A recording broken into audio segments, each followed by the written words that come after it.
जी,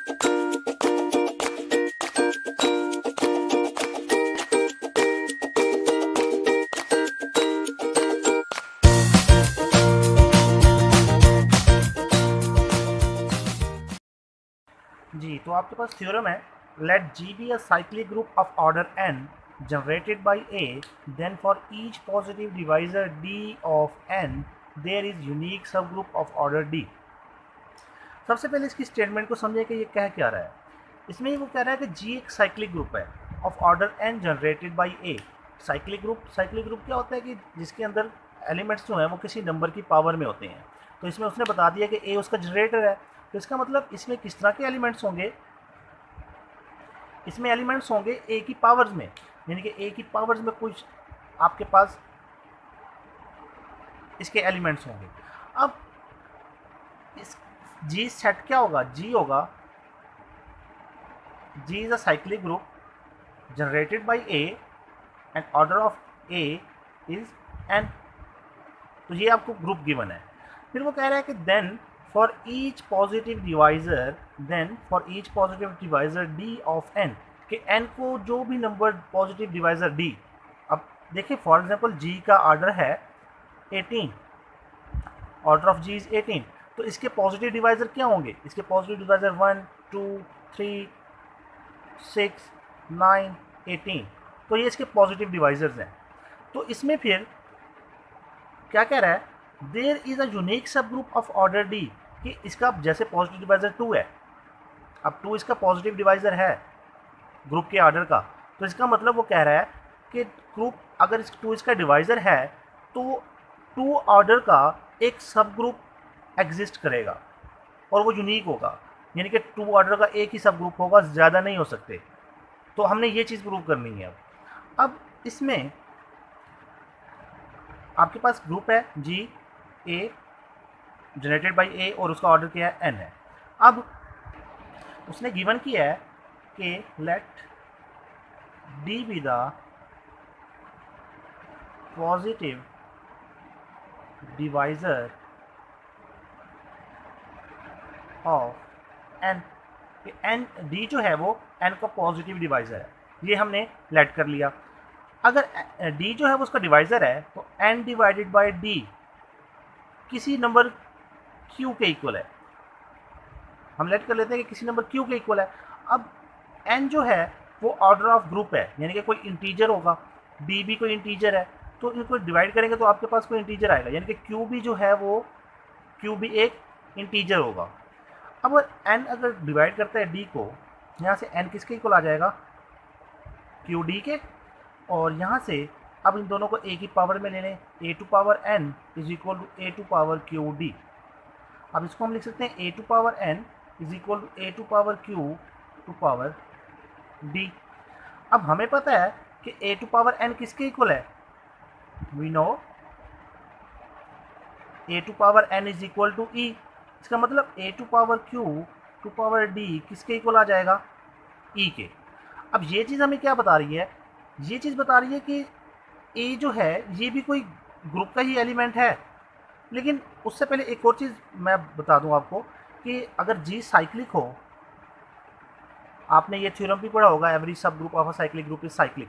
अब जी अगर साइक्लिक है, इसके अंदर इसका मतलब है अगर ए इसका जनरेटर है, लेट कर लेते हैं कि ए अगर इसका जनरेटर है तो इसके अंदर एलिमेंट्स ए की पावर्स में होंगे, ए की पावर्स में होंगे। अब एच एक सब ग्रुप है, अगर इसका एच अगर इसका सब ग्रुप है, अब एच भी क्या होगा, साइक्लिक, क्योंकि एवरी सब group of a cyclic group is cyclic, ये थ्योरम एग्जिस्ट करता है। तो अब इसमें एच जो सब ग्रुप है इसके एलिमेंट्स जो होंगे वो इस ए की जो पावर्स हैं इसकी भी पावर्स में होंगे। फॉर एग्जांपल मैं कहता हूँ कि ए का ऑर्डर एन है, तो अब एच के जो सब ग्रुप्स होंगे वो अगर कोई इंटीजर के है तो वो उसकी भी उस इंटीजर की पावर्स के अंदर होंगे एच के भी एलिमेंट्स, यानी कि अगर जी साइक्लिक हुआ उसके अंदर एलिमेंट्स होंगे ए की पावर्स में, क्योंकि उसको कोई एक ऐसा एलिमेंट है जो उसको जनरेट कर रहा है। तो ए टू पावर के एक ऐसा एलिमेंट होगा जो फिर ग्रुप के किसी एलिमेंट्स में से होगा जो जनरेटर होंगे, फिर एच जो है उसके अंदर इसकी भी पावर्स में एलिमेंट्स होंगे। ठीक है, तो अब यहाँ पे देखिए ये जो आपके पास एलिमेंट आया है A to power Q to power D, यानी कि ये ए टू पावर क्यू कोई ग्रुप का एलिमेंट था, A to power Q group का एलिमेंट था।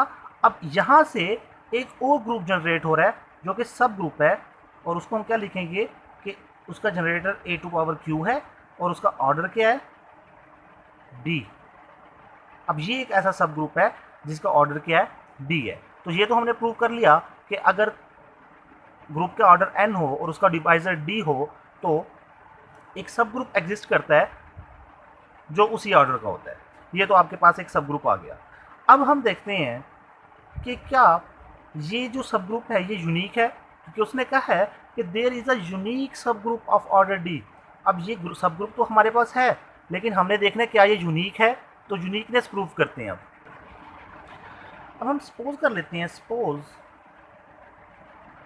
K is another subgroup of order D। हमारे पास H2 सब ग्रुप आ गया जिसका ऑर्डर D है। अब हम लेट कर रहे हैं कि सपोज कर रहे हैं कि K एक और सब ग्रुप है जिसका उसका भी ऑर्डर क्या है D। अब अगर K एक सब ग्रुप है तो इसका ऑर्डर D है, तो हम लेट कर लेते हैं कि K जो है इसके अंदर किस तरह के एलिमेंट्स होंगे। इसके elements A to power K की पावर्स में होंगे और A to power K to power D is equal to E, क्योंकि इसका ऑर्डर हमने बोला है कि D है, ठीक है, क्योंकि K सब ग्रुप है ना। तो K सब ग्रुप है तो इसका मतलब इसके जो एलिमेंट्स होंगे वो भी ग्रुप के किसी एलिमेंट की पावर्स में होंगे। अब ग्रुप क्या था, साइक्लिक था, इसका मतलब ग्रुप में पहले ही पावर्स की फॉर्म में नंबर पड़े हैं, तो अब मजीद उनकी पावर यानी कि वो डबल पावर्स में हो जाएंगे। A टू पावर K भी कहाँ से बिलोंग करेगा, G से। अब यहाँ पे A to power K D किसके इक्वल है, E के, और हमें पता है कि A टू पावर N भी किसके इक्वल है, E के। तो यहाँ से हमें क्या पता चलेगा कि A to power K D is equal to A to power N। यहाँ से क्या आ जाएगा, N is equal to K D. N is equal to K D, इसका मतलब क्या हुआ कि N over D is equal to K। अब N ओवर D क्या था, N ओवर D हमारे पास किसके इक्वल था, N ओवर D हमारे पास इक्वल था Q के। ये चीज़ हमने लिखी हुई है। अब N ओवर D अगर Q के इक्वल है तो इसका मतलब यहाँ से Q किसके इक्वल आ जाएगा, K के। अब Q K के इक्वल आ गया तो A टू पावर Q किसके इक्वल होगा, A टू पावर K के। अब A टू पावर K और A to power Q equal आ गए हैं। हमारे पास देखिए ये जो दो सब ग्रुप्स हैं इसके अंदर एलिमेंट्स A Q की पावर में है और इसके अंदर एलिमेंट्स A K की पावर में है।